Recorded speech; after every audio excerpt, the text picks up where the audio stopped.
Welcome to stories by Shekhar. Bollywood के fans अक्सर एक सवाल जरूर पूछते हैं कि अमिताभ बच्चन और सुभाष घई ने एक साथ कोई फिल्म क्यों नहीं की। क्या वजह थी कि इतने बड़े सुपरस्टार और इतने बड़े डायरेक्टर कभी एक साथ साथ में कोई फिल्म क्यों नहीं बना पाए। दरअसल एक बार एक ऐसा हुआ था कि एक फिल्म बनने वाली थी और उसकी शूटिंग भी हुई थी। उसका एक गाना भी रिकॉर्ड हो गया था और प्रेस में ऐसा कहा जा रहा था कि ये ग्रेटेस्ट कोलैबोरेशन एवर होने वाला है। सुभाष घई और अमिताभ बच्चन एक साथ एक फिल्म बनाने वाले हैं। फिल्म का मुहूर्त भी हुआ था, लेकिन अनफॉर्चुनेटली वो फिल्म बन नहीं पाई थी। उस फिल्म का नाम था देवा और उसी की मेकिंग की बात करेंगे और क्यों वो फिल्म बनते-बनते रह गई, वो मैं आज समझाने की कोशिश करूँगा। अगर आप 1980s और अर्ली 90s की के फ़िल्में मैगज़ीन्स अगर आपने कभी पढ़ा होगा, तो उस वक़्त बहुत खबर ऐसी चलती थी कि सुभाष घई और अमिताभ बच्चन के बीच में झगड़ा हो गया था, देवा के सेट पे और ईगो क्लैशेस बहुत हो गए थे और इस वज़ह से जो ये फ़िल्म नहीं बन पाई थी। लेकिन ये सारी जो बातें हैं, ये सब रूमर है और वो जो होता है ना सोर्सेज़ बेस्ड स्टोरीज़ है, तो उसमें सच्चाई बहुत कम थी। उस पूरे एपिसोड का डिटेल ज़िक्र जो है, सुभाष घई ने अपनी किताब में, ये जो किताब थी, इसमें किया है। और बड़ा दिलचस्प किस्सा है इस फ़िल्म के स्टार्ट होने का और शेल्फ हो जाने का। दरअसल हुआ ये था कि सुभाष घई ने एक फ़िल्म बनाई थी क्रोधी, जिसमें धर्मेंद्र स्टार थे। और ये तब की बात है जब सुभाष घई की कालीचरण और विश्वनाथ हिट हो गई थी और गौतम गोविंदा जो है वो थोड़ी अच्छा उसने बिज़नेस नहीं किया था। तो इनके पास एक कहानी थी एक क्रिमिनल की जो कि बाद में जाके संत बन जाता है और वो कहानी थी क्रोधी की। ये कहानी जब धर्मेंद्र को सुभाष घई ने सुनाई थी, तो धर्मेंद्र सिर्फ एक्ट ही करने के लिए नहीं, उसको प्रोड्यूस करने के लिए भी तैयार हो गए थे। लेकिन इस फ़िल्म में जो प्रोड्यूसर थे, वो धर्मेंद्र के जीजाजी जो थे और उन्होंने इस फ़िल्म में बहुत ज़्यादा इंटरफेरेंस किया और इसकी वजह से बहुत शूटिंग में प्रॉब्लम हुई और बहुत सारे स्टार्स इस फ़िल्म में आ गए, प्रोड्यूसर की डिमांड की वजह से और वो फ़िल्म अनफॉर्चुनेटली फ्लॉप हो गई थी। तो सुभाष घई ने सोचा था कि अब मैं कभी किसी बड़े स्टार्स के साथ काम नहीं करूँगा, क्योंकि उनका इंटरफेरेंस जो है वो बहुत ज़्यादा होता है और मैं न्यूकमर्स के साथ ही फ़िल्म बनाऊँगा और अच्छी फ़िल्में बनाऊँगा, अपने प्रोडक्शन हाउस के लिए बनाऊँगा। इसीलिए आपने देखा होगा कि जो हीरो या मेरी जंग या फिर कर्मा में जो तीनों लड़के थे, तो वो नए लड़कों के साथ काम करना चाहते थे। लेकिन हीरो, मेरी जंग और कर्मा के बाद सुभाष घई का स्टेचर जो है वो बहुत ही बड़ा हो गया था और इतने बड़े स्टेटस के डायरेक्टर को इतने एक बड़े सुपरस्टार के साथ काम करना भी चाहिए, ऐसा लोग कहते थे। तो कर्मा का जब सक्सेस हुआ था, उसकी सक्सेस पार्टी में मनमोहन देसाई और सुभाष घई की मुलाकात हुई। तो मनमोहन देसाई ने सुभाष घई से कहा कि यार आपको अमिताभ बच्चन के साथ एक फ़िल्म बनानी चाहिए। जिस तरह के आप डिसिप्लिन्ड डायरेक्टर हो, वैसे ही एक डिसिप्लिन्ड एक्टर अमिताभ बच्चन है और वो आज के डेट के इतने बड़े स्टार हैं, तो आपको उनके साथ एक फ़िल्म ज़रूर बनानी चाहिए। लेकिन सुभाष घई चूँकि क्रोधी का जो एक्सपीरियंस उनका था, वो अच्छा नहीं था और उन्हें हमेशा डर लगता था कि यार स्टार्स के साथ अगर मैं फ़िल्म बनाऊँगा, तो बहुत इंटरफेयर करेंगे और फिर मेरी जो क्रिएटिव थॉट प्रोसेस जो है, वो पूरा हैम्पर हो जाएगा। तो वो श्योर नहीं थे। लेकिन कर्मा के बनते-बनते क्रोधी और कर्मा के बीच में समय काफ़ी बीत चुका था और ज़ख्म भी जो थे वो थोड़े से भर गए थे। तो सुभाष घई को लगा कि बात में दम है, क्योंकि इतना बड़ा सुपरस्टार है और मैं भी आज इतना फ़ेमस डायरेक्टर हो गया, तो मुझे बा काम ज़रूर करना चाहिए उनके साथ। और अमिताभ बच्चन और सुभाष घई का अगर आप रिलेशन देखो तो मैं बताता हूँ कि अ, सुभाष घई और शत्रुघ्न सिन्हा बहुत गहरे दोस्त हुआ करते थे, एफटीआईआई के ज़माने से। और शत्रुघ्न सिन्हा और अमिताभ बच्चन भी दोस्त हुआ करते थे। तो सुभाष घई से अमिताभ बच्चन को शत्रुघ्न सिन्हा ने ही इंट्रोड्यूस करवाया और उसी समय इन दोनों की जान-पहचान हुई और एक कॉमन सा एक सर्कल बन गया था जिसमें ये सब हँसते बैठते थे। इन लोग की अपनी एक दोस्ती थी। बहुत घनिष्ठ मित्र नहीं थे सुभाष घई और अमिताभ बच्चन, लेकिन एक-दूसरे को जानते थे और एक वो होता है म्यूचुअल फ्रेंड्स के थ्रू हम लोग अक्सर पार्टियों में मिल रहे हैं, तो उस तरह की मुलाकात होती थी। सुभाष घई का जो परसेप्शन था अमिताभ बच्चन के बारे में वो था कि ये बहुत ही सीरियसली फनी गाय है। सुभाष घई उन्हें देवदास ऑफ किस सुभाष घई उन्हें देवदास सन्स ऑफ किशोर कुमार कहते थे कि ये जो है ये इंटेंस इस लड़के में इंटेंसिटी बहुत ज़्यादा है और ये फनी बातें भी बहुत करता है। तो इस तरह की लोग की दोस्ती थी उस समय। लेकिन फिर क्या हुआ कि जब जंजीर बन गई और फिर दीवार के बाद अमिताभ बच्चन का करियर अलग डायरेक्शन में जाने लगा और सुभाष घई अपना वो डायरेक्टर बन गए। हालाँकि बनना तो दोनों को एक्टर ही था। तो दोनों के रास्ते अलग हो गए।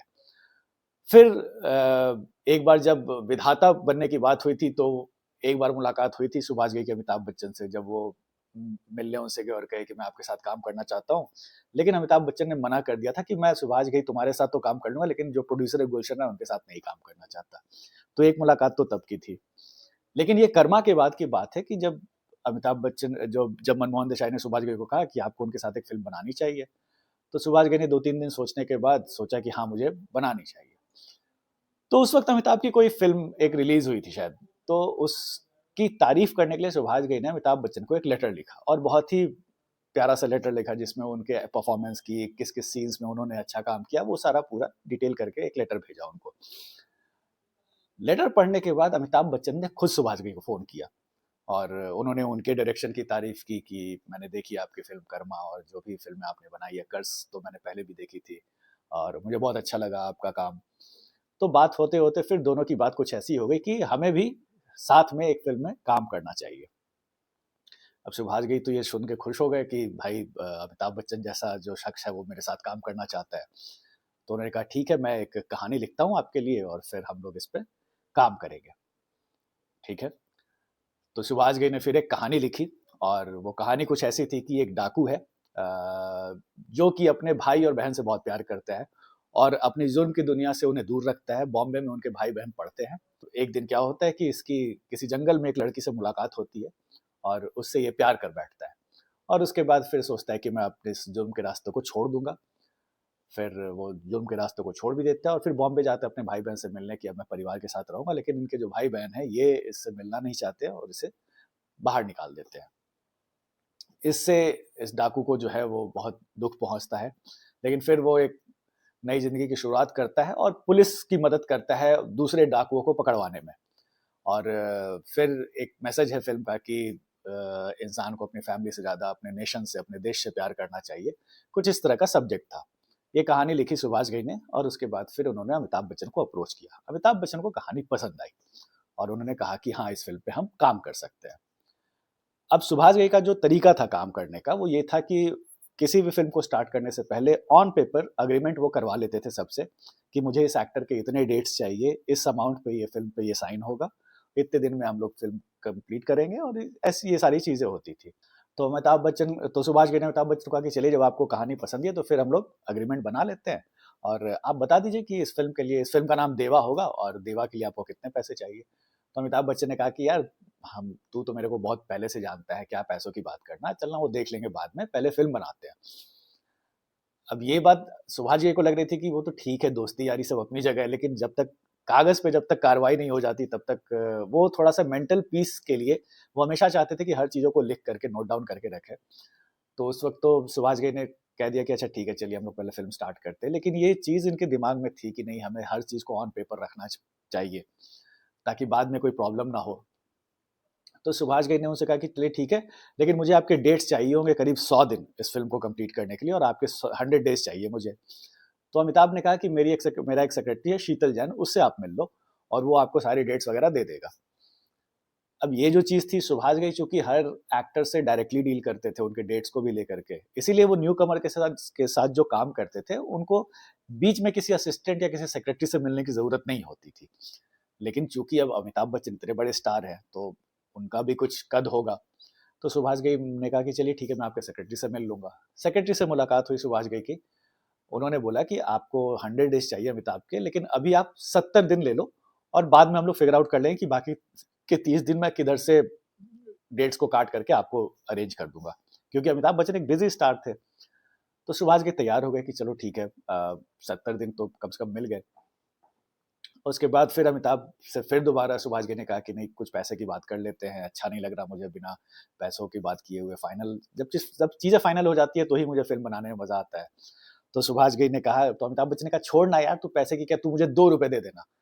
अब ये तो ठीक है, बड़कपन है उनका इस तरीके की बात करना, लेकिन फिर भी सुभाष घई ने इंसिस्ट किया कि नहीं सर प्लीज आप let's put everything on paper. तो फिर अमिताभ ने कहा कि तुम्हें जो देना है तुम बता दो मेरे को, मैं साइन कर दूंगा।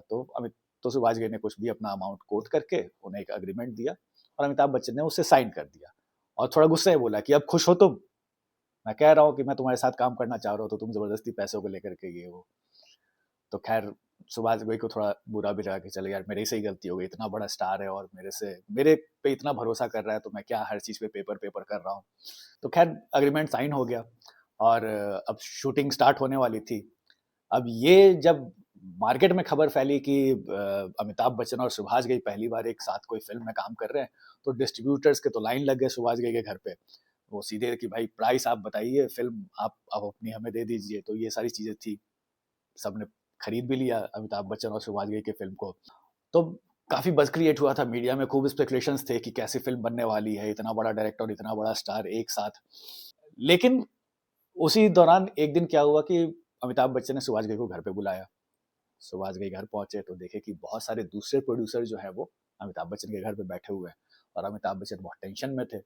सुभाष घई ने पूछा भी कि क्या बात है, तो अमिताभ ने बोला कि यार ये सारे प्रोड्यूसर जो है वो थोड़े नाराज हैं हमारे तुम्हारे एग्रीमेंट को लेकर के, क्योंकि इतना ज़्यादा डेट्स सुभाष घई चाह रहे थे, 100 डेज चाह रहे थे अमिताभ बच्चन का, और 70 दिन तो ऑलरेडी इन्हें मिल चुका था।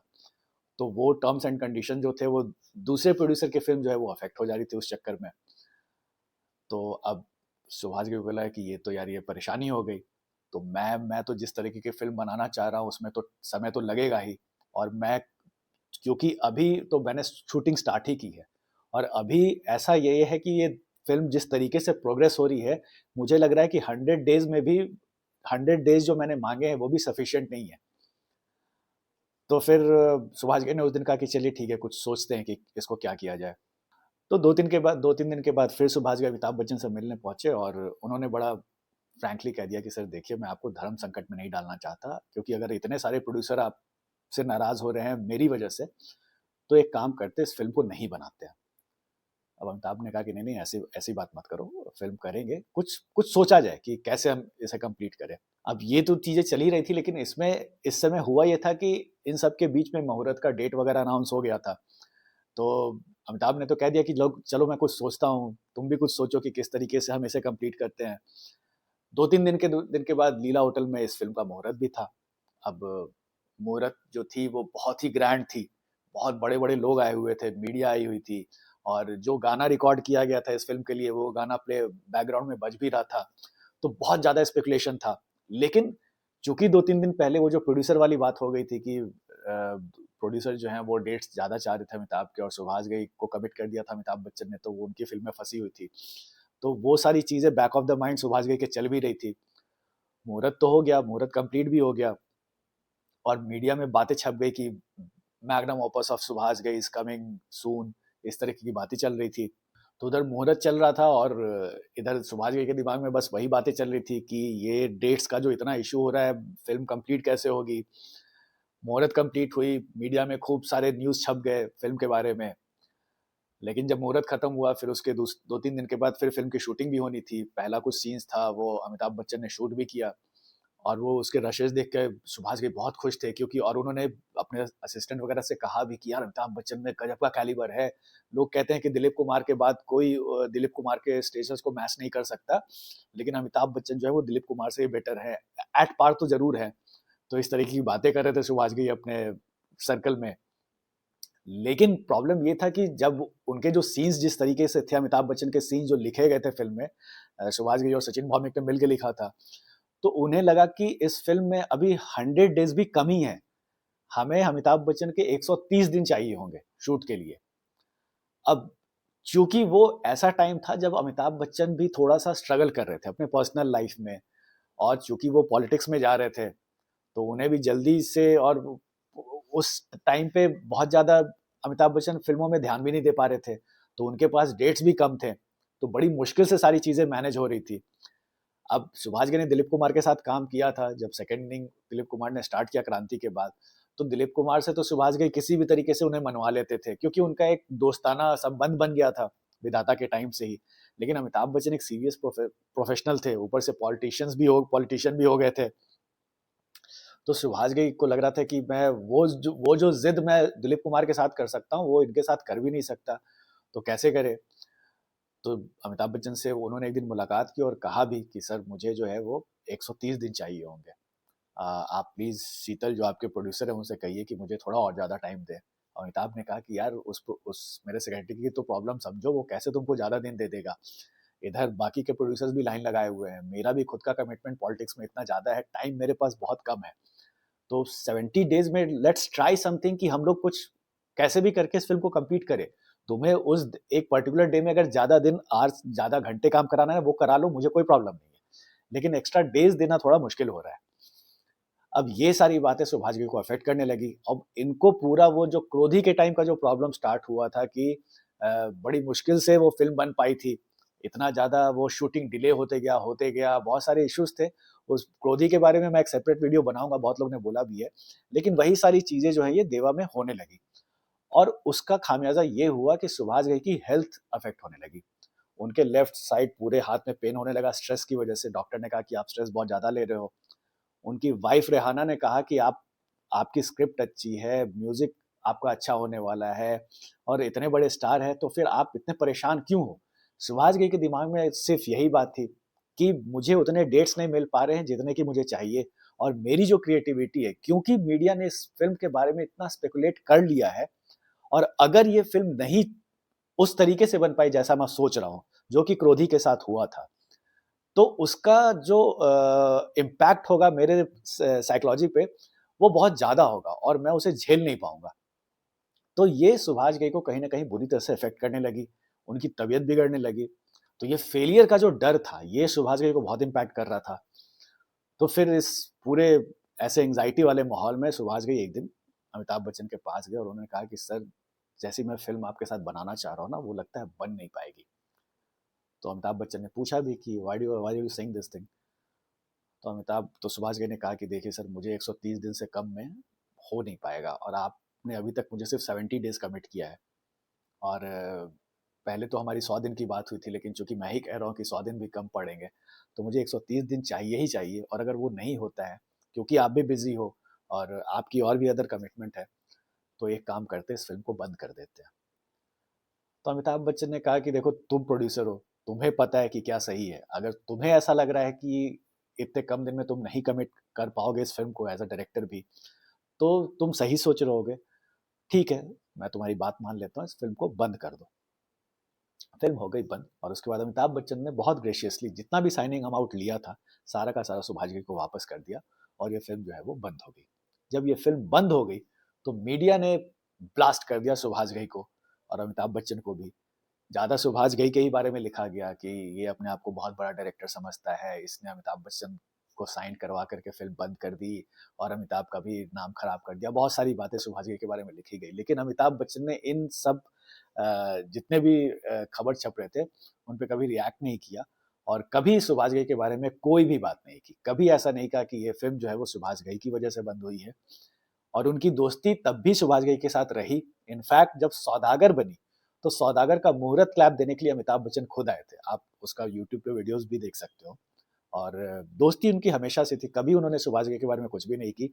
मीडिया में बहुत सारी बातें जो छपती हैं वो अ, उसके इंटेंशंस खराब होते हैं, गलत होते हैं और मीडिया ने बहुत कोशिश की इन दोनों में दुश्मनी, रिफ्ट क्रिएट करने की, लेकिन कभी ऐसा हुआ नहीं और सुभाष घई ने पूरे डिटेल में ये सारी बातें लिखी है कि कुछ ऐसा ईगो क्लैश वगैरह नहीं था। बस क्योंकि अमिताभ बच्चन का शेड्यूल बहुत टाइट था और मैं जिस तरीके की फ़िल्म बनाना चाह रहा था, वो नहीं बन पा रही थी। इस वजह से हम दोनों ने उस फ़िल्म को बंद कर दिया और जब सौदागर का मुहूर्त हुआ था, जब वो क्लैप दे भी रहे थे, तो अमिताभ बच्चन ने हँसते हुए कहा भी था कि एक टाइम था, जब मैं इस क्लैप के उस तरफ था, आज मैं क्लैप दे रहा हूँ। तो सुभाष घई उस समय हँसते-हँसते हुए फिर दोनों ने गले-वले लगाया और कई बार ऐसा लगा कि दोनों जो है वो फ़िल्म एक बार साथ में काम करेंगे, लेकिन ऐसा हुआ नहीं। इनफैक्ट जब 90s में मिड 90s में अमिताभ बच्चन का टाइम खराब चल रहा था, जब एबीसीएल फ्लॉप हो गई थी तो अमिताभ चाहते तो सुभाष घई को कह करके एक नई फ़िल्म स्टार्ट करवा सकते थे, लेकिन अमिताभ बीइंग अमिताभ उन्होंने सुभाष घई से कभी कुछ ऐसा कहा नहीं। 2012 में एक बार जलसा में जो अमिताभ बच्चन का घर है, वहाँ सुभाष घई खुद गए थे मिलने के लिए उनसे। उनकी शायद कुछ तबीयत-वबीयत खराब थी, तो मिले उनसे और जब सुभाष घई मिले उनसे, तब मीडिया में फिर एक बार खबर छपी कि Subhash Ghai breaks the ice.